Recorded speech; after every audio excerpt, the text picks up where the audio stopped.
ये जो माइग्रेशन का कारण है, how do you overcome this challenge? तो मेरा ये मानना है कि अगर हम इंस्टीट्यूशंस बनाएंगे तो महिला और युवा वहाँ पर रहेंगे और उद्योगी बनेंगे तो भारत का विकास होगा। टियर 2 टियर 3 सिटीज किस तरह का जीडीपी में उनका कंट्रीब्यूशन है? देवरिया लोकसभा में लगभग 33% जो जीडीपी है वो ग्रामीण परिवेश में एग्रीकल्चर से आता है। पिछले ही हफ्ते नॉर्वे के एनवायरनमेंट मिनिस्टर एरिक सोलेम मेरे साथ रहे 2 दिन के लिए ही। उन्होंने बोला कि भारतीय सभ्यता को पहले लोग पुराना समझते थे, लेकिन पर्यावरण के परिवेश में भारतीय सभ्यता बहुत आधुनिक है। इंडियन प्रोडक्ट्स की क्वालिटी पे थोड़ा सा क्वेश्चन मार्क रहता है। कब और कैसे ये ओवरकम हो सकती है? किसी भी पब में चले जाइए दिल्ली में और किसी भी पब में चले जाइए न्यूयॉर्क या लंदन में, कोई उसमें डिफरेंस नहीं है। लेकिन अगर आप किसी मेरे देवरिया में चले जाइए, किस प्रकार से खान सान है, किस प्रकार की एस्थेटिक्स है, कैसे वो कर रहे हैं, अगर उसको उजागर करें तब जाके एक अलग एस्थेटिक आएगी। तब जो है क्वालिटी उतनी बुरी नहीं होगी, क्योंकि क्वालिटी हमारे आधार पर होगी। कई प्रतिभाशाली युवक युवतियां हैं वो देश छोड़कर जा रहे हैं। 2.8 million foreign nationals migrated to an OECD country. Do you know who topped this list?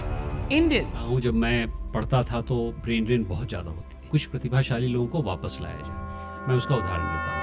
सरकार को जामबंद का काम करना पड़ेगा। कहाँ रीच पद सुनन माना, का चुप साग रही बलवाना, पवन तनय बल पवन सनाना, बुद्धि विवेक विज्ञान विहाना। तो हमारे नागरिकों में सब चीजें ये सरकार को समझना पड़ेगा। जागृति यात्रा में सबसे प्रेरणादायक उसमें ये होता है कि जब हम लोगों को एक साधारण व्यक्ति को असाधारण काम करना पड़ता है। उत्तिष्ठ जागृत प्राप्य वरान बोध, arise awake and strive for knowledge. नमस्कार। आप और हम एक अच्छे इंस्टीट्यूट से पढ़कर निकलते हैं, एक अच्छी जॉब प्राप्त करते हैं और उसके बाद लाइफ में सेटल्ड महसूस करते हैं। लेकिन कुछ लोग हैं जो अपने करियर और लाइफ को एक नया मोड़ देते हैं, एक ऐसा मोड़ जो समाज में जन जागृति का काम करता है। आज हमारे साथ एक ऐसी ही पर्सनालिटी है। भारत और भारत के बाहर बड़े इंस्टीट्यूट से अपनी पढ़ाई पूरी कर बड़े ऑर्गेनाइजेशंस पे महत्वपूर्ण ओहदों पर रह चुके आज ऐसे व्यक्ति हमारे साथ द इंडिक पेन पॉडकास्ट पर जुड़ रहे हैं, जिन्होंने 16 साल पहले एक यात्रा की शुरुआत की। वो यात्रा आज भारत में यूथ और महिलाओं को एंटरप्राइज यानी उद्यमिता के लिए प्रेरित करती है। आज हमारे साथ हैं Lok Sabha MP, author and founder of जागृति मूवमेंट शशांक मणि त्रिपाठी जी। नमस्कार शशांक जी, आपका बहुत बहुत स्वागत है द इंडिक पेन उत्तिष्ठ भारत सीरीज के इस पॉडकास्ट में। धन्यवाद लिपिका जी। आप देवरिया से आपने अपनी ये यात्रा शुरू की है। आपकी कहानी कई दशकों पहले शुरू हुई। Why Deoria and how did this happen? Deoria तो इसलिए क्योंकि वो मेरा पुश्तैनी घर है, मेरा पुश्तैनी गांव है। उसी गांव में मैं रह रहा हूँ आजकल बरपार, जहाँ पर मेरे पुरखज रहते थे बहुत सालों तक। और विराज का एक बहुत अच्छा वट वृक्ष है। तो देवरिया तो स्वाभाविक है क्योंकि अपने जगह पे जाके कुछ करना आवश्यक है। और शायद वहीं से प्रेरणा मिली है पूर्वांचल से कि हम लोग कैसे देश में एक घुमक्कड़ी का धर्म अपनाएं देश को आगे बढ़ाने के लिए। जो आपने विवेकानंद जी के बारे में कहा था, वो भी बहुत बड़े घुमक्कड़ थे। 6 साल घूमे, फिर जाके कन्याकुमारी में उन्होंने मेडिटेशन किया। तो घुमक्कड़ी का धर्म मैंने बहुत बचपन से ही अपनाया और उसके होते होते जागृति यात्रा गठन करीब 17 साल पहले हुआ और वो बहुत अच्छी यात्रा चल रही है। और उसकी आशीर्वाद कुछ हद तक मुझे उसी वटवृक्ष से मिला है जिसके नीचे बैठ के मैंने अपना बचपन बिताया, जिसमें मैंने कुछ सीख लिखी। और आने वाले समय में मेरा अगर बहुत सौभाग्य होगा कि उद्यमिता का जो नारा है उसको आगे बढ़ाने के लिए उसी बैनियन रेवोल्यूशन बरगद क्रांति को हम आगे ले जाएंगे। सर, इस बारे में थोड़ा सा और मैं आपसे डिटेल में बात करूंगी, लेकिन उस पर जाने से पहले कुछ ऐसी चीज़ें हैं जिन पर हमें विचार करना ज़रूरी है। आपकी जो किताब है मिडल ऑफ डायमंड इंडिया, जो रिसेंटली आपकी दूसरी किताब है जो पेंगुइन से आई है, उसमें आपने ये थियोरी बताई कि अगले 20-25 साल की जो भारत का जो ग्रोथ है वो टियर 2 और टियर 3 सिटीज़ से आएगा और ख़ासकर यूथ और महिलाओं के द्वारा कंट्रीब्यूशन रहेगा उसमें। पहले तो ये बताइए कि ये जो माइग्रेशन का कारण है उसमें यूथ का मतलब अगर हम यूथ को लें तो यूथ के माइग्रेशन का एक मुख्य कारण होता है शहर की चकाचौंध अपार्ट फ्रॉम एक जॉब। एक ये सोशल स्ट्रक्चर है जिसमें हम ये कहते हैं कि हो तुम पढ़ाई लिखाई करके क्या चाय वाला बनोगे, जैसे कि एमबीए चाय वाला भी बताते हैं कि एमबीए करने के बाद मैं चाय की टपरी खोल रहा हूँ। इस बात पे जो है उनके माता पिता भी बड़े चिंतित रहे। But is this something that I mean how do you overcome this challenge? आप जिस तरह से ये प्रोपोगेट कर रहे हैं और ख़ासकर टियर 2 टियर 3 सिटीज़ में कर रहे हैं, हमारे मेट्रो शहरों के मिडिल क्लास लोगों के बच्चे भी मतलब हमारे पेरेंट्स भी इस चीज़ को बहुत ज़्यादा इनकरेजिंगली नहीं देखते। तो आप इस मेंटल जो सेटअप है उसको कैसे ओवरकम करवाते हैं या करने की कोशिश कर रहे हैं अपने प्रयासों से?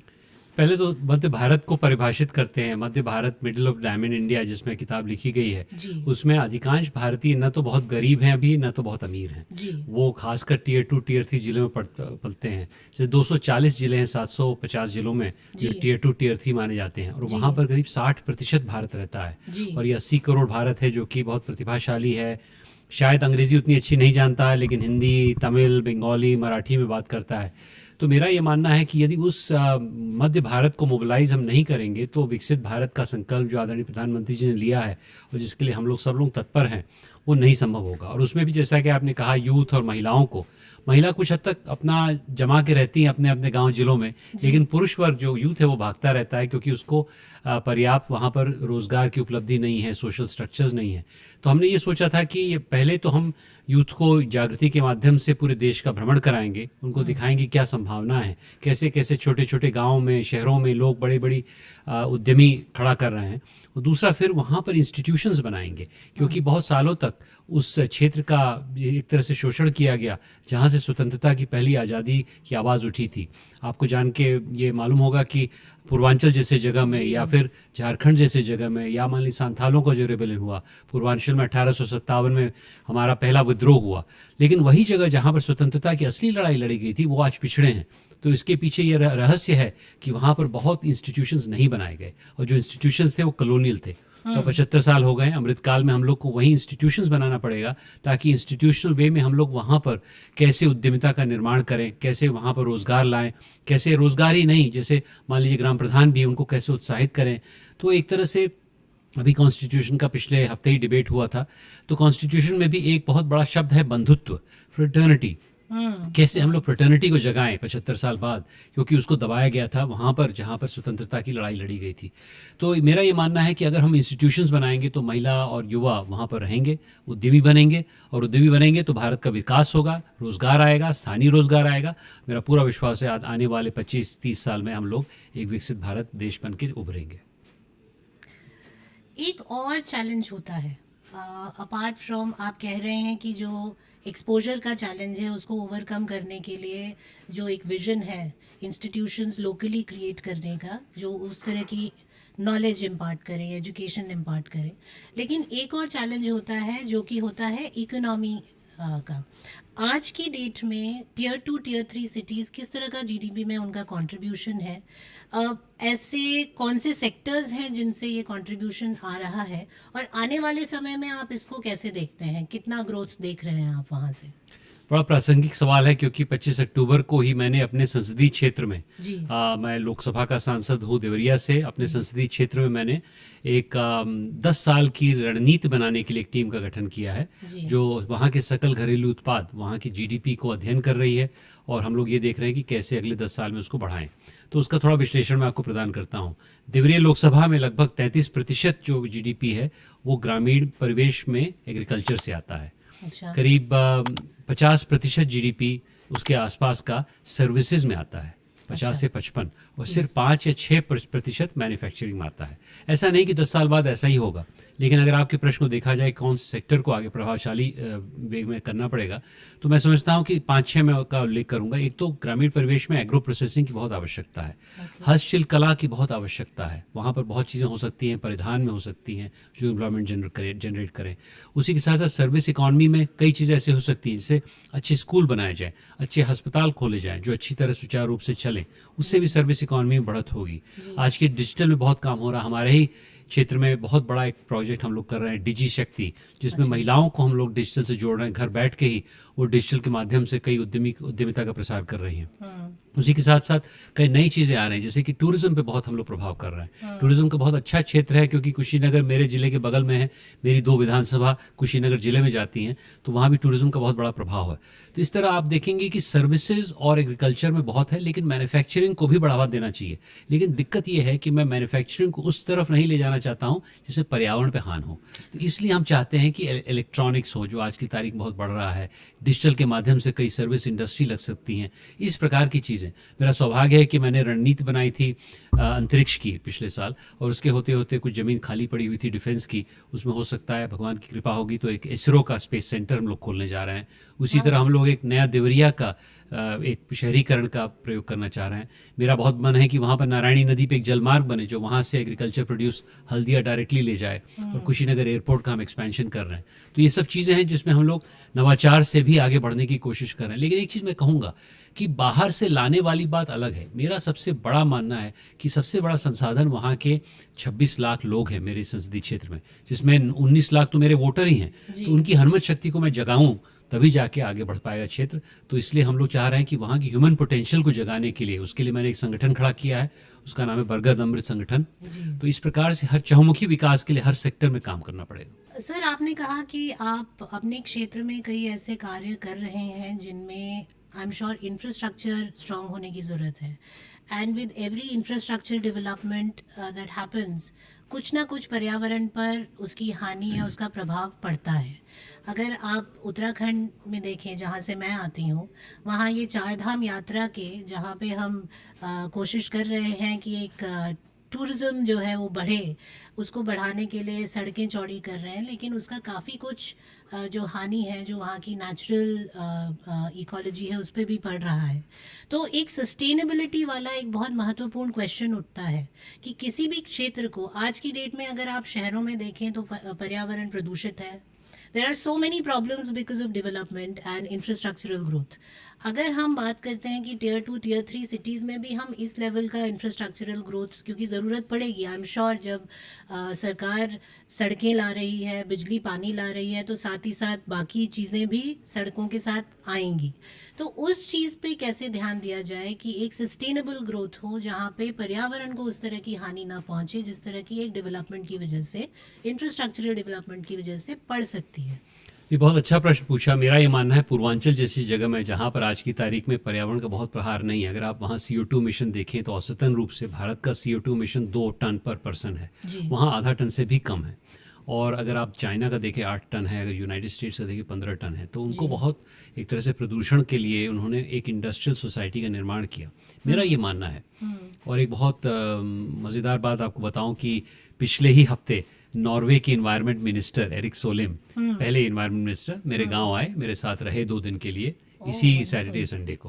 उन्होंने एक बात कही, उन्होंने बोला कि हिंदू सभ्यता, भारतीय सभ्यता को पहले लोग पुराना समझते थे, लेकिन पर्यावरण के परिवेश में भारतीय सभ्यता बहुत आधुनिक है। क्योंकि वह आधुनिकता उसमें निहित है, क्योंकि उसने कभी पर्यावरण पे और पृथ्वी पे आक्रमण करने की नहीं सोची, पृथ्वी को पूजा।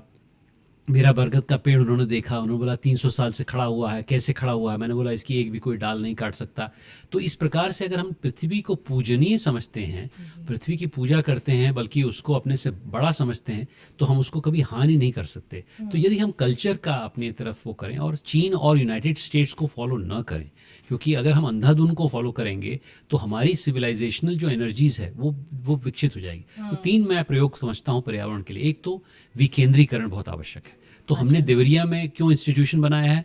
मुझे बहुत लोग इसमें हतोत्साहित करने की कोशिश करते थे, अरे देवरिया में आप इतना बड़ा केंद्र बना रहे हैं। तो मतलब देवरिया में तो लोग रहते हैं, मध्य भारत में तो लोग रहते हैं, ये तो बड़े बड़े शहर औपनिवेशिक थे। दिल्ली, मुंबई, कलकत्ता सब अंग्रेजों ने बनाए थे शोषण करने के लिए। हमारे असली शहर तो हम भूल ही गए स्वतंत्रता के बाद। तो अब मोदी जी के नेतृत्व में अब हम लोग ने मध्य भारत में सोचा है। तो एक तो विकेंद्रीकरण, दूसरा डिजिटल से बहुत प्रयोग हो सकता है। कोई ज़रूरत नहीं है बड़ी बड़ी सड़कें बनाने के लिए, जो अमेरिका ने 30 साल पहले बनाई थी, जो उनके हाईवेज थे, ये बहुत महत्वपूर्ण है। और तीसरा हम लोग को ये भी देखना पड़ेगा कि कई चीज़ों में सर्कुलैरिटी वापस आ रही है। अब जैसे खेती बाड़ी में जीरो बेस फार्मिंग आ रही है, हमारे परिधान में कई ऐसी चीज़ें, मान लीजिए मैं धोती पहन के चल रहा हूँ आज की तारीख में, तो कई लोग बोलते हैं भाई साहब धोती सबसे उपयुक्त है, अगर गर्मियों में खासकर की धोती में कोई दिक्कत नहीं है। तो अपनी सभ्यता में अगर आप एक तरह से विश्वास करें, स्वावलंबन में विश्वास करें, तभी जाके भारत आगे बढ़ेगा। किसी का कॉपी कैट फॉर्मूला नहीं चलेगा। नहीं चलेगा। चीन का लोग बहुत बखान करते हैं, मैं आपको बता देना चाहता हूँ कि चीन में जो किया है, वो जो भी किया वो ठीक किया होगा, लेकिन उसकी वजह से पूरे विश्व में जितने पर्यावरण पर हमला हुआ है वो आगे वाले इतिहास ही बताएगा। तो हमारी वाली पुश्तें हमें उन्हें माफ़ नहीं करेगी जिन्होंने प्रदूषण के माध्यम से पृथ्वी को जीवन के लायक नहीं रखा है। आइए मिलजुल के, खासकर पूर्वांचल जैसे जगह में ऐसी प्रक्रिया रखें कि पहले से ही हम लोग पर्यावरण के साथ चलें, जिसमें कल्चर का बड़ा योगदान और महिलाओं का बहुत योगदान है। हमारे बरगद के आर पास पुरुष नहीं धागा बांधते हैं, महिलाएं धागा बांधती हैं। महिलाएं धागा बांधती हैं। आपने बहुत अच्छी बात की, क्योंकि उत्तराखंड में भी अगर अभी तक संस्कृति और धर्म जो है अभी भी जो है सेफ है, वो महिलाओं की वजह से है।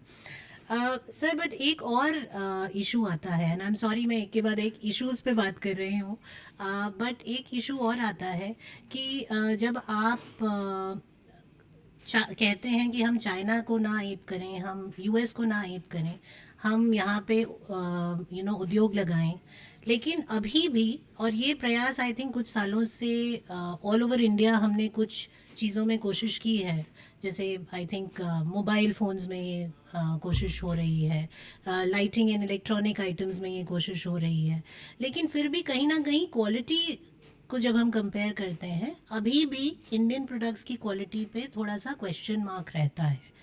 इस चीज़ को आप कैसे देखते हैं कि कब और कैसे ये ओवरकम हो सकती है?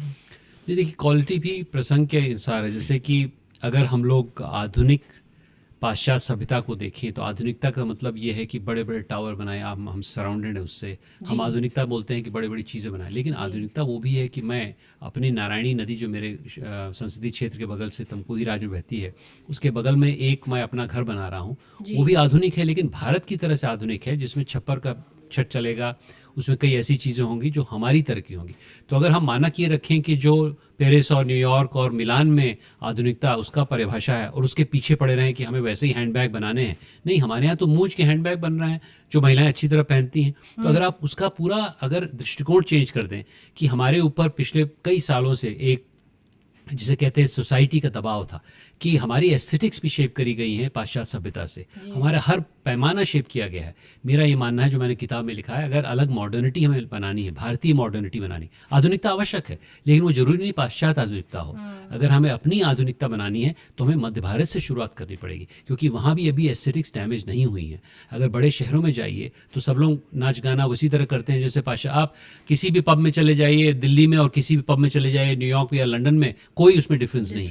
लेकिन अगर आप किसी मेरे देवरिया में चले जाइए, किस प्रकार से खान सान है, किस प्रकार की एस्थेटिक्स है, कैसे वो कर रहे हैं, अगर उसको हम उजागर करें, उसके ऊपर हम लोग विश्वास करें, उसमें हम लोग इन्वेस्ट करें, तब जाके एक अलग एस्थेटिक आएगी। तब जो है क्वालिटी उतनी बुरी नहीं होगी, क्योंकि क्वालिटी हमारे आधार पे होगी। अभी हम किसी और वो जो है कि मेरे के दो कि कस्तूरी कुंडल मृग भशे मृग ढूंढे मणमाही, मतलब अपने ही कुंडली में हमारे पास पूरा ब्रह्मांड का एक सोल्यूशन बसा पड़ा है, हम लोग भाग रहे हैं मृग की तरह इधर ढूंढने के लिए। हम लोग को अपने में विश्वास करना पड़ेगा, और यह विश्वास की जो धारणा है आदरणीय प्रधानमंत्री जी लाए हैं, क्योंकि अब हिंदी में बोलचाल हो गई है, कई चीज़ें ऐसी हो गई हैं जो पहले नहीं होती थी। जब तक आप पहले अंग्रेजी नहीं झाड़ते थे तो आप समझ नहीं पाते थे कि भाई अब अच्छे आदमी हैं। अब सब लोग मलयालम, तमिल, तेलुगु में देखता हूँ संसद में भी अब लोग अपनी भाषा में ज़्यादा विश्वास कर रहे हैं, और ये भी सही है। कोई तेलुगु में, मैंने तो अपने बजट में कहा, सब लोग अंग्रेजी झाड़ते हैं, भैया आप मलयालम बात करिए, आप बंगाली में बात करिए, ट्रांसलेशन सर्विस अवेलेबल है।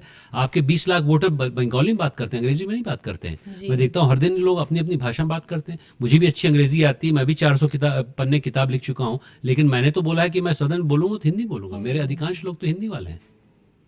आपको जान की प्रसन्नता होगी कि हमने शुरू तो ये अंग्रेजी में किया था पॉडकास्ट, लेकिन जिस तरह के एनालिटिक्स आ रहे हैं उससे हमें पता चलता है कि हिंदी ऑडियंस बहुत ज़्यादा इच्छुक रहती है इस तरह की ज्ञान को थ्रू पॉडकास्ट प्राप्त करने के लिए, और हिंदी का रीच बहुत ज़्यादा है इन कंपैरिजन टू इंग्लिश। तो हम भी कोशिश करते हैं कि थोड़ी टूटी फूटी हिंदी इंग्लिश में अपने ये कॉन्वर्सेशंस करें। थोड़ा और आगे चलते हैं। इनफैक्ट उस आगे को चलने के लिए हम 16 साल पहले चलते हैं, जब आपने जागृति मूवमेंट का शुरुआत की थी। ये एक 15 दिन की यात्रा है, कुछ 13 शहरों से होके ये ट्रेन यात्रा गुजरती है। हमें ये बताइए कि पहले तो इसकी शुरुआत कैसे हुई, और ये 13 शहर आपने चुने कैसे? क्योंकि मुझे जो दुख इस बात का है कि आपके उन शहरों में जो डायमंड बन रहा है उसमें कहीं ना कहीं उत्तराखंड मिसिंग है। तो ये दिल्ली तक क्यों रुका, उत्तराखंड क्यों नहीं गया? कश्मीर मैं समझती हूँ शायद because there is no train connect there, तो शायद आपने नहीं सोचा होगा, लेकिन how did you choose these cities? Before we move ahead, just a small reminder to hit the subscribe button.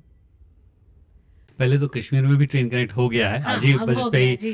Railway पे ही चर्चा हो रही थी, अश्विनी जी ने बताया। जी। लेकिन आपका प्रश्न ये है कि कैसे हमने चूज किया। देखिए, एक तो ये था कि 15 दिन से ज्यादा किसी को छुट्टी मिलती नहीं आने के लिए किसी भी यात्रा में, जी। तो 15 दिन से ज्यादा मुश्किल होता हमारे लिए। हाँ। दूसरा, बहुत पहले जब हमने 17 साल पहले शुरू किया था, तब हमने देखा था कि कहाँ पर हमारे पास अच्छे रोल मॉडल्स हैं और कहाँ पर हम लोग इसको देख सकते हैं। क्योंकि जब भी ट्रेन रुकती है उन 12 स्थान पे, तो वहां पर एक प्रभावशाली व्यक्तित्व से हम लोग मुलाकात करवाते हैं, अच्छा। इन 500 लोगों की। अच्छा। वही मेन मॉडल ऑफ लर्निंग है। दूसरा मॉडल ऑफ लर्निंग है कि अगर 500 अच्छे लोग पूरे देश भर के आते हैं तो एक दूसरे से सीखते हैं। तो हमारा एक लगभग ये कहना था कि ऐसी ट्रेन यात्रा हो, हर जगह तो जा नहीं पाएंगे। जैसे मध्य प्रदेश वाले भी लोग कंप्लेन करते हैं कि वहाँ नहीं आते हैं नहीं आप, आते हैं, जी, असम और वाले भी लोग कहते हैं। तो जहाँ पर हम नहीं जाते हैं वहाँ से ज़्यादा लोग लाते हैं। अच्छा। क्योंकि अगर आप वहाँ तक नहीं जा पाते तो वहाँ की ऊर्जा वहाँ ट्रेन में लाइए।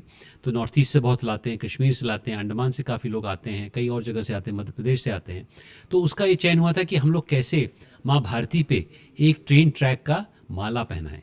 तो एक तरह से पूरा हम लोग घुमाते हैं। ओह, तो इस मतलब वो सोच बाद में आई, लेकिन हमने पहले देखा कि कहाँ पर बहुत अच्छे लोग थे। सुंदर। अच्छा। लेकिन वही हो गया है कि अब हम लोग 15 दिन में लगभग अगर चलते हैं, मुंबई से कन्याकुमारी, फिर मदुराई, फिर बेंगलोर, फिर श्रीहरिकोटा, और जहाँ जहाँ हो सकता है प्रेरणादायक लोगों से मिलते हैं। इस बार आपको ताजुब होगा कि हम लोग वहाँ गए 533 लोग लेके, जहाँ पर प्रधानमंत्री जी ने चंद्रयान का निरीक्षण किया था जब वो आ रहे थे। तो अच्छा। इस प्रकार अंदर तक गए और उसमें से कम 10 लोग रोने लगे क्योंकि उन्होंने कभी ऐसा देखा ही नहीं था। तो वहाँ से चल के नालंदा गए इस बार, नालंदा से फिर देवरिया एकमात्र जगह जहाँ रुकते हैं, देवरिया से दिल्ली, दिल्ली से तिलोनिया, इस बार जयपुर रग्स, वहाँ पर फिर तिलोनिया।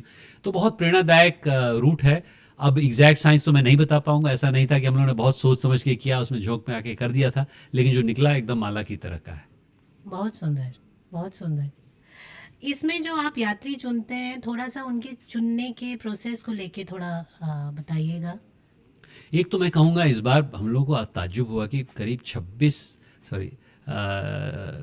45,000 लोगों ने अप्लाई किया। वाह। उसमें से 8,000 लोगों के अच्छे एप्लीकेशन आए। तो एप्लीकेशन की प्रक्रिया ये होती है कि आप हिंदी और अंग्रेजी में अपने एसेज लिखना पड़ता है कि आप देश के लिए क्या करेंगे, आप उद्यमिता से क्यों अच्छा। प्रोत्साहित हैं। हमने कोई एजुकेशनल क्वालिफिकेशन भी नहीं रखी है। गांव की कोई भी महिला जो कि अनएजुकेटेड हो, अगर उसमें उद्यमिता की ललक हो तो आ सकती है। अच्छा। और उसके बाद जब 8,000 से 500 का चयन होता है तो उसमें हम लोग छोटा सा, इस बार हमने एक नवाचार किया है कि एक छोटा सा वीडियो भी बोला है उनसे डालने बना के के लिए। डालने तो के वो लिए, हमने जी। उसको अध्ययन किया है कि कैसे कैरेक्टर्स हैं। इसमें 75 फैसिलिटेटर्स होते हैं, आप जैसे और मेरे जैसे लोग जा सकते हैं, जो कि उनको फैसिलिटेट करते हैं। उनके लिए हम इंटरव्यू विधिवत करते हैं। हाँ। तो बहुत अच्छा रोचक था और बहुत अच्छे प्रतिभाशाली लोग रहते हैं, एकदम हीरे रहते हैं। जो भी आता है उस यात्रा में प्रतिभाशाली होता है। और जो 5-10% बदमाश भी होते हैं वो पहले 2-3 दिन बाद सुधर जाते हैं, क्योंकि इतनी अच्छी प्रेरणादायक यात्रा होती है अच्छा। कि उसी में हिल मिल जाते हैं। देश जी। बनाने के लिए हम लोग निकले हैं यात्रा में, तो उसमें जो एक समूह का इफेक्ट होता है उसका जी। बड़ा अच्छा रहता है। एक कलेक्टिव कॉन्शियसनेस जागृत होती है। इसी में एक दो और चीज़ें जो मैं पूछना चाहूँगी, उसमें से एक इम्पॉर्टेंट चीज़ थी कि इस यात्रा के दौरान जो एक्सचेंज ऑफ आइडियाज़ हैं या जिस तरह की ब्रेनस्टॉर्मिंग होती है, उसके बाद इस यात्रा के पूर्ण होने पर क्या होता है? Have there been cases where they have gone back और उन्होंने कुछ इस तरह उस यात्रा से सीखकर कुछ इस तरह का प्रयास किया है या कोशिश की है जो सक्सेसफुल रही हो? मैं थोड़ा इस प्रश्न के उत्तर में अपने 3 पायदान, 3 पिलर्स को मैं बताना चाहता हूँ। एक जागृति यात्रा है, एक जागृति उद्यम केंद्र है और एक जेड है, जागृति एम्बेसडर फॉर डिस्ट्रिक्ट एंटरप्रेन्योरशिप, जो अभी तक पूरी तरह खड़ा नहीं है। अच्छा। हमारा ये मानना है कि 240 जिलों में से, जो कि मध्य भारत है, टियर 2 टियर 3, अधिकांश लोग वहीं से आते हैं। तो ये नेतृत्वकर्ता जब वापस जाते हैं तो अपने अपने जिलों में, अधिकांश लोग, कुछ लोग कॉर्पोरेट में भी चले जाते हैं, कुछ लोग सरकार में भी जाते हैं, लेकिन कई लोग अपने अपने जिलों में उद्यमिता का प्रसार करना चाहते हैं। तो उसके लिए जब भी हो सकेगा ये नेटवर्क जो 8,500 का खड़ा हो गया, एक दूसरे की मदद करता है। आज की तारीख में हम प्रत्यक्ष रूप में उसमें बहुत सर्विस नहीं देते हैं, उनको एक बहुत प्रेरणादायक यात्रा करते हैं और एक दूसरे के नेटवर्क में करवा देते हैं। दूसरा जो हम लोग कर रहे हैं, एक बिजगी एंट्री एक्सरसाइज होती है देवरिया में। जब यात्रा जाती है देवरिया तो एक रात को वहाँ रुकते हैं, वहाँ 10 विलेजेस में उनको हम भेजते हैं। वहाँ पर 9 सब्जेक्ट्स पे, सैनिटेशन, स्वास्थ्य, एजुकेशन, एग्रो प्रोसेसिंग, इन सब चीज़ों पे वो बिजनेस प्लान वहाँ पर बनाते हैं उस रात अच्छा। को। उसका प्रेजेंटेशन रात ही को होता है। उसमें 5, 6, 10 जो अच्छे होते हैं उनको वापस वहाँ बुलाया जाता है कि आप यहाँ पर आइए और कुछ ट्रेनिंग करिए 1 हफ्ते के लिए।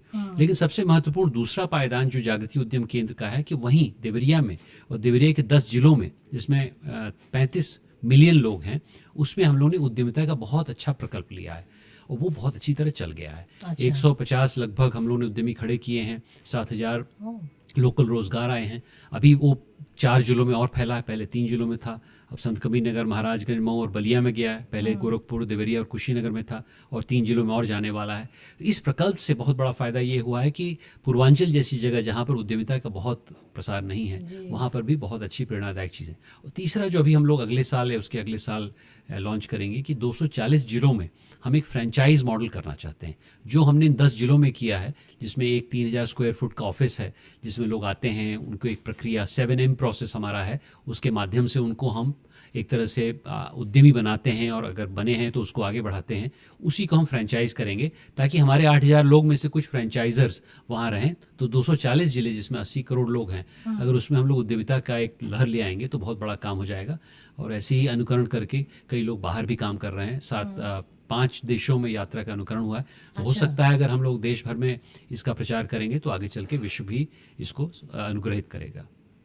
थोड़ा सा और डिटेल बताइएगा सर, ये जो पब्लिक और प्राइवेट पार्टनरशिप पे जो आप काम कर रहे हैं, ताकि मान लीजिए अगर मैं आज 20, 22, 25 साल का एक युवक हूँ या युवती हूँ, तो मैं कैसे अपने क्षेत्र में पहले तो ये खोजूं कि this is the kind of enterprise I would like to get into किसी भी क्षेत्र में, एंड सेकेंडली किस तरह का पब्लिक प्राइवेट सपोर्ट या पार्टनरशिप सीख कर सकते हैं to start with something like this?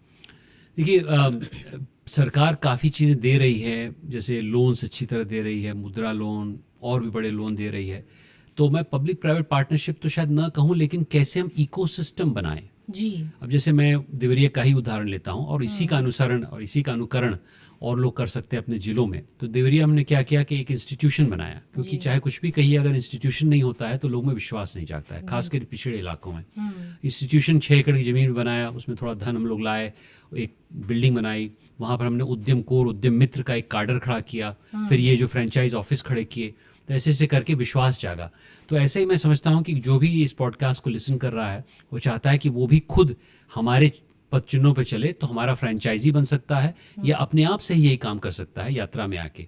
अब रही बात, यदि कोई व्यक्ति अपना उद्यम खड़ा करना चाहता है और हमारे चीज़ों से, मान लीजिए वो 10 जिलों में है, तो उसमें 7M प्रोसेस में mobilisation, market connect, mentorship, money, माहौल, मिसलेनियस सर्विसेज और मित्र, ये 7M प्रोसेस है। अच्छा। इसमें हम लोग क्या करते हैं, उनको उसके थ्रू ले जाते हैं। अभी 15 दिसंबर को तीसरा कोहोर्ट लॉन्च हो रहा है। जी। रोचक बात यह है कि इसके बीच में हमने एक सस्टेनेबल इंटरप्राइज का कोहोर्ट भी लॉन्च किया, 25 उद्यमियों का, वो सिर्फ सस्टेनेबल कर रहे हैं। अच्छा। और जब ये नॉर्वे के फॉरेन मिनिस्टर आए थे, जी। तो वो भी बहुत प्रभावित थे इन 25 उद्यमियों से। जी। तो इस प्रकार से मैं समझता हूँ कि एक प्रश्न व्यक्ति ये भी पूछ सकता है कि भाई साहब, आप ये सब करके कैसे सांसद बने? मैं इसलिए बना क्योंकि मैंने अपने जिले में उद्यमिता का प्रवाह लाया। तो आप सामान्य उद्यमी बन सकते हैं, आप हमारा फ्रेंचाइज खोल सकते हैं, और अगर आप पब्लिक लाइफ में भी आना चाहते हैं तो मेरा अनुकरण कर सकते हैं। नहीं, बहुत ज़रूरी बात कही, और क्योंकि आपने पॉलिटिक्स की बात छेड़ी है, तो सर ये एक ऐसा क्षेत्र है जहां एक प्रोफेशनल जाने से डरता है, लेकिन हम ये एक स्लो बदलाव देख रहे हैं पिछले 1 दशक से, कि वाकई में जिसे हम कहते हैं पढ़े लिखे लोग इसकी तरफ अपना कदम उठा रहे हैं, they are wanting to join politics. आप खुद एक ऐसे व्यक्ति रहे हैं जिन्होंने अपना large part of your professional life you been in the private sector, और suddenly you move into not just public but into something like politics. इस बारे में थोड़ा बताइए कि ये कैसे हुआ और अभी तक का आपका जो अनुभव रहा है, क्योंकि सांसद भले ही आप अभी बने, लेकिन आई एम श्योर इसके लिए आपने बहुत सारा लेग वर्क काफ़ी सालों से आप करते आ रहे होंगे, तो ये एक्सपीरियंस कैसा रहा है? देखिए, एक तो मैं भारतीय जनता पार्टी की सोच से बहुत सालों से वाकिफ रहा। मैं उसकी मेंबरशिप 2004 20 साल पहले लगभग मैंने ली, दिल्ली में ही ली। और उस दिन ली जब भारतीय जनता पार्टी की सरकार गिरी, उसके अगले दिन ली, क्योंकि मुझे इतना विश्वास था कि ये पार्टी जो सिद्धांत हैं वो सही हैं। जो सोशलिज्म का प्रहार पूरे देश भर में बहुत सालों तक कांग्रेस ने किया था उसके विपरीत है। जी। एकात्म मानववाद की बात से मैं बहुत प्रभावित हूँ, पंडित दीनदयाल जी से सैद्धांतिक रूप से मैं उनको चाहता हूँ। उसके बाद मैं कई सालों तक कॉर्पोरेट में था। जैसा आपने बताया 16 साल पहले मैंने एक अभियान की शुरुआत की, जागृति यात्रा। मैं उस समय भी कॉर्पोरेट में था, बल्कि 15 अगस्त 2022 तक मैं कॉर्पोरेट में ही था। और उसके बाद मैंने निर्णय लिया कि मैं समृद्ध हूँ, मेरे बच्चे अभी लगभग सेटल हो गए हैं, मुझे कोई ऐसी ज़रूरत नहीं है, तो क्यों न वानप्रस्थ आश्रम में देश को कुछ दिया जाए। और उसी समय आदरणीय प्रधानमंत्री जी का बहुत प्रेरणादायक जो मंत्र था कि हम लोग विकसित भारत के लिए 25 साल, 15 अगस्त 2022 में मैं सुबह 5 बजे गया लाल किले पे। मेरे साथ 20 यात्री थे, हम लोग साथ मिल के उनका जब उन्होंने इसका अनावरण किया और फ्लैग होइस्टिंग हुई उस समय, तो उसी दिन मैंने पहले प्लान कर रखा था, उसी दिन से मैंने अपने कॉर्पोरेट लाइफ को त्याग दिया और मैंने बोला मैं देश के लिए कुछ करना चाहता हूं। जैसा कि अभी आपने सुना, मैं अपने क्षेत्र में काफ़ी सालों से काम कर रहा था और करता रहा और करता रहूंगा, सांसद या नो सांसद। तो उसके वजह से अब पार्टी ने मुझ में कुछ देखा और ये स्वावलंबी भारत अभियान का भी मैं नीति प्रमुख हूँ। अखिल भारतीय एक बहुत बड़ा अभियान है, तो इसके होते होते मुझे टिकट मिला और मैं फिर आज सांसद हूँ। लड़ाई कठिन थी, क्योंकि जैसा मैंने कहा है कई मंचों पे, इस बार खटाखट और विकसित भारत में द्वंद्व था, लेकिन हम लोग जीते और इसके लिए मैं सभी जनता को भी धन्यवाद देना चाहता हूं। और मेरी मनसा, प्रश्न आपने जो पूछा क्यों आप आए, आखिरकार इतना संघर्ष होता है, चाहे कुछ भी कहिए, लेकिन इसलिए क्योंकि देश को में कुछ करने की ललक बहुत पहले से थी और जागृति यात्रा उसका एक प्रमाण है जी। लेकिन यदि मैं उद्यमिता और जो मंत्र मैंने कई लोगों को सिखाया, 8,000 लोगों को, उसको यदि पॉलिसी के तौर पे मैं सरकार में ले आ सकता हूं तो लाखों लोगों का फायदा हो जाएगा। हम लोग अपने तंत्र को, जो जागृति है, जिसको मूवमेंट है, जिसको मैंने फाउंड किया है, उसके माध्यम से अवश्य ले जाएं, लेकिन समय कम है, हम लोग को जल्द से जल्द काम करना है। तो यदि मेरी शक्तियाँ या मेरा जो कुछ हुनर है वो सरकार के माध्यम से, पॉलिसी के माध्यम से, विधेयकों के माध्यम से 140 करोड़ लोगों तक चला जाए तो ये मेरा अहोभाग्य होगा। लेकिन अभी मैं अपनी जनता, जो मेरे 26 लाख लोग हैं, 19 लाख वोटर हैं, उनकी सेवा में तत्पर हूँ। तो एक बहुत रोचक जमा है। सांसद का काम आसान नहीं होता है, सुबह 6 बजे से रात को 11 बजे तक फ़ोन कॉल आते रहते हैं। मैं एक बात कहना चाहता हूँ कि जब हमारी स्वतंत्रता मिली थी तो 30 करोड़ लोग थे, सांसद उतने ही थे जितने आज हैं। आज 140 करोड़ लोग हैं और इसलिए आज की तारीख में विश्व के इतिहास में शायद ही कोई सांसद हो जिसके पास इतना लोड होता है जितना एक लोकसभा के सांसद को होता है। मैं इसमें कंप्लेन नहीं कर रहा हूँ, मैं इसीलिए कह रहा हूँ क्योंकि शायद ये आखिरी ऐसा है, क्योंकि अगले बार महिला अधिनियम में महिला हमारी बहनें और माताएं आएंगी तो शायद उतना लोड नहीं होगा, क्योंकि हमारी औसतन रूप से 800 लोग लगभग हो जाएंगे संसद में। अच्छा। तो इसलिए हम लोग का एक हिस्टोरिक मैंडेट रहा, हिस्टोरिक सदन में मैं बैठा हूँ। आखिरी ऐसा मौका है जहाँ पर 20 लाख वोटर लगभग हर एक सांसद रिप्रेजेंट कर रहा है और मैं बहुत उत्सुक हूँ कि हमारी माताएं बहनें भी अगली बार आएंगी तो हम लोग का सदन गौरवान्वित होगा। आई एम श्योर सर, आपका जो ये विजन है, I don't know whether it was discussed with you before they got out with their agenda, लेकिन इस बार के नेशनल एजेंडा में भी था कि टियर 2 टियर 3 सिटीज़ से हमें नेक्स्ट सेट ऑफ ग्रोथ लेनी है। बीजेपी का जो नेशनल एजेंडा था ड्यूरिंग इलेक्शंस। सर, ये सब बातें जो है आप लोग इन पर काम कर रहे हैं, सुनने में भी बहुत प्रेरणा देती हैं, लेकिन कहीं ना कहीं एक ये जो बात खटकती रहती है कि इन सब में जो एक कोर है यूथ का, उसमें से कई कई कई प्रतिभाशाली जो यूथ है, कई प्रतिभाशाली युवक युवतियां हैं, वो देश छोड़कर जा रहे हैं। The problem of brain drain and that continues. So how do you think that can be addressed, and how do you see that turning around and helping India grow? एक तो क्योंकि मैं भी IIT दिल्ली का छात्र रहा हूँ, जब मैं पढ़ता था तो ब्रेन ड्रेन बहुत ज़्यादा होती थी, अब उतनी नहीं है, अब संभावनाएं यहाँ पर ज़्यादा हैं। अच्छा। लेकिन ये बात सही है कि अभी भी प्रतिभाशाली लोग जा रहे हैं बाहर, उनको कैसे रोका जाए, बल्कि रोका ही नहीं जाए, कुछ प्रतिभाशाली लोगों को वापस लाया जाए। मैं उसका उदाहरण देता हूँ। जब हम लोगों ने एटॉमिक एनर्जी का एक बीड़ा उठाया था बहुत सालों पहले, जब हमें कोई मदद नहीं कर रहा था, तब कई लोग वापस आए थे। उस समय माशेलकर साहब आए थे, राजा रमन्ना, ऐसे लोग बाहर आए थे।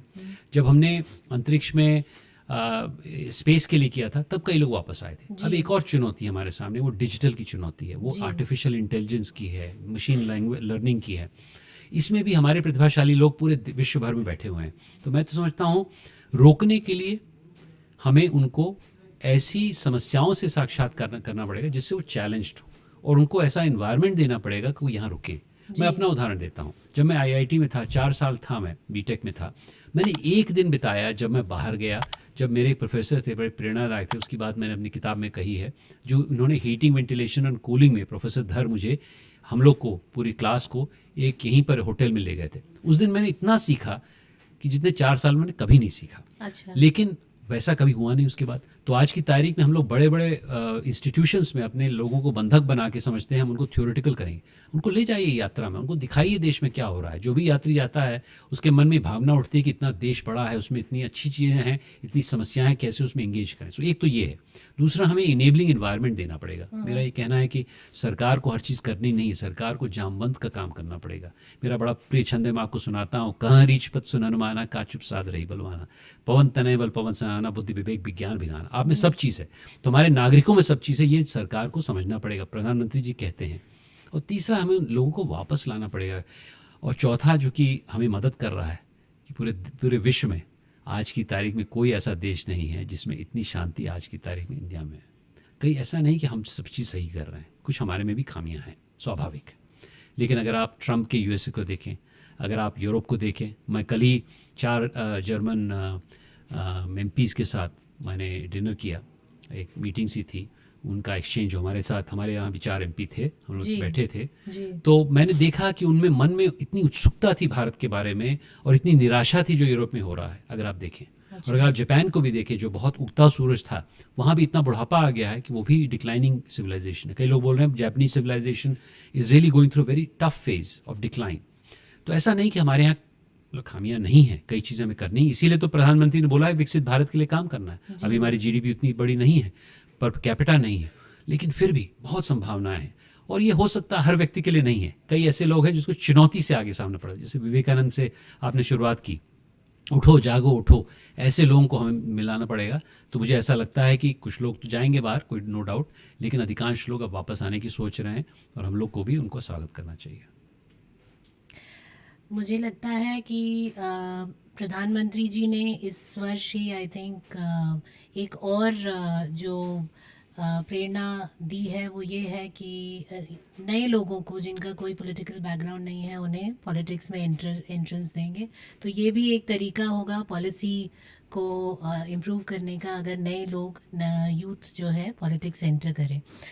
सर, जाने से पहले एक लास्ट क्वेश्चन, मैं जानती हूँ आपका समय जो है बहुत कीमती है, लेकिन जाने से पहले एक इम्पॉर्टेंट क्वेश्चन, आप इन कहानियों में से कोई एक कहानी जो हमारे श्रोताओं के साथ या व्यूअर्स के साथ शेयर कर सकें, जिससे दे आर लेफ्ट इंस्पायर्ड, ऐसी कोई कहानी जागृति यात्रा से जो उजागर होती हो? जागृति यात्रा में बहुत कहानियां हैं, कई ऐसी कहानियां हैं, क्योंकि 17 साल से मैं यात्रा में जा रहा हूं। पहले तो मैं पूरी 15 दिन की यात्रा करता था, 8000 किलोमीटर। अब मैं करीब पिछले साल मैंने करीब 7-8 दिन किया। इस साल क्योंकि मैं संसद चल भी रहा था तो मैं 3 ही दिन कर पाया। तो बड़ी प्रेरणादायक है। मैं समझता हूँ कि सबसे प्रेरणादायक उसमें ये होता है कि जब हम लोगों को एक साधारण व्यक्ति को असाधारण काम करते देखते हैं। तो मैं एक वाकया आपको बताता हूँ। मैं हुबली में था, पहला स्टॉप था, ये करीब 5 साल की बात है, मैंने किताब में भी लिखा है। और हुबली में मैं खाना खा रहा था, लंच हुआ और खाना खा रहा था। हमने एक बहुत प्रेरणादायक उसमें कार्यक्रम किया है, टाइम लाइफ लाइन। तो हम लोग करते हैं कि ग्रुप में बांट देते हैं, 21-21 के ग्रुप, कोहोर्ट वाइज होता है, फिर ग्रुपिंग होती है, और वो एक दूसरे को अपने लाइफ की वृत्तांत बताते हैं, हाइज एंड लोज, एक ग्राफ बनाते हैं। यहाँ पर हाइज हुआ, यहाँ पर हुआ, मैंने एग्जाम पास किया, ये हुआ, बॉयफ्रेंड से ब्रेकअप हुआ, ये हुआ, वो जो भी उनका होता है हाइज एंड लोज। तो बड़े खुल के बोलते हैं, ऐसा माहौल बन जाता है, लोग खुल जाते हैं। तो ये 2 लड़कियां थोड़ी संभ्रांत परिवार की थी, वो आके मेरे बगल में बैठी, खाना हम लोग पूड़ी सब्जी खा रहे थे। तो उन्होंने बोला, सर हम लोग बहुत प्रभावित भी हैं, उत्साहित भी हैं, लेकिन बहुत निराश भी हैं। मगर निराश तो नहीं, बहुत मायूस भी हैं। तो बोला क्यों? बोला हम समझते थे हमारी समस्याएं ज़्यादा हैं। मैंने कल एक लड़की को सुना जिसने 10,000 लोगों का SHG बनाया है। इस महिला की शादी हो गई थी, वो थोड़ी सी वृद्ध थी, करीब 35 की थी, और उसने अपने पति को और अपनी मदर इन लॉ को बोला कि मुझे बीमारी है, मुझे डॉक्टर के पास जाना है। झूठ बोल के गई घर से, और उसने वहाँ पर अपना एनजीओ का रजिस्ट्री करवाया। फिर उसके बाद एक दिन उसको बैंक में अकाउंट खोलना था, तो उसने बोला मुझे डॉक्टर के पास अपॉइंटमेंट है, तो उसने अपना अपॉइंटमेंट की चिट्ठी भी लेके आ गई, ताकि जब तक वह 500-600 का एसएचजी नहीं बन पाया, उसने अपने परिवार वालों को बताया ही नहीं। जब बताया तो बोला ये बन गया है। तो इस प्रकार की विषम परिस्थितियों में वो औरत, lady was having a life. तो ये जो दो लड़कियां थी, बोले कि हम समझते थे कि हमारी समस्या है, इसकी तो इतना एग्जिस्टेंशियल समस्या है। तो मेरा सबसे बड़ी सीख इसमें ये है कि सत्संग सबसे बड़ा लर्नर है। चाहे कुछ भी कहिए, जो 500 लोग आते हैं वो एक दूसरे के साथ उठते बैठते हैं 15 दिन के लिए। ट्रेन में भी बहुत जगह नहीं होती है, तो भाग नहीं सकते एक दूसरे के साथ, तो पहले तो थोड़ी डिस्कम्फर्ट होता है, लेकिन उसके बाद इतना प्रेरणादायक एक समागम बन जाता है कि उससे बहुत प्रेरणा मिलती है। और इसी के साथ मैं एक चीज़ कहूँगा जिसके बारे में मैंने पहले कहा था, कि जो फ्रेटर्निटी की बात संविधान करता है, वो कुछ हद तक इस यात्रा में और जो जागृति उद्यम केंद्र में मैंने देखी है, कि जब आप अच्छे 10 लोगों को साथ लेके चलें किसी भी काम में, तो फ्रेटर्निटी बहुत मैजिक क्रिएट करेगी। और दुर्भाग्य हमारे देश का ये है कि हम लोग को हर समय लोनर बनाया गया है। चाहे वो मेरे जेई के एग्ज़ाम पास करने में मुझे अकेले ही चलना पड़ रहा था, या मान लीजिए किसी और एग्ज़ाम में या किसी कार्यकाल में। तो मेरा संदेश सभी को ये है कि हम लोग फ्रेटर्निटी भी दो जोड़ दें, एक साथ मिल के चलें, उसमें बहुत शक्ति है, और सबका प्रयास यही कहता है। बेसिकली कॉम्पिटिटिवनेस को भी फ्रेटर्निटी के साथ उसके साथ करें। सर, आपकी इस अनूठी यात्रा में मैं आशा करती हूँ कि कभी ना कभी ज़रूर जुड़ूंगी, क्योंकि मुझे लगता है इसका अनुभव अपने आप में ही एक बहुत डिफरेंट और वेरी एक्साइटिंग एंड इनकरेजिंग अनुभव होगा। आपका बहुत बहुत धन्यवाद आज समय निकालने के लिए। धन्यवाद। जिस स्पीड से आप अपने क्षेत्र में काम कर रहे हैं और हमें पता चलता रहता है, हम आशा करते हैं आप इसी स्पीड से जो है कार्य करते रहें। बहुत कम ऐसे हमें पॉलिटिशियंस और एमपीज मिलते हैं जो इतनी स्पीड से अपने क्षेत्र में काम कर रहे हैं। आपको बहुत बहुत शुभकामनाएं। इसी स्पीड से काम कीजिए, इसी स्पीड से आपके लोगों का भला कीजिए। And thank you so much for making time today. आपका बहुत बहुत धन्यवाद आज समय निकालने के लिए। बहुत बहुत धन्यवाद आपका। If you want to continue listening in to such interesting conversations about Bharat, do like and subscribe.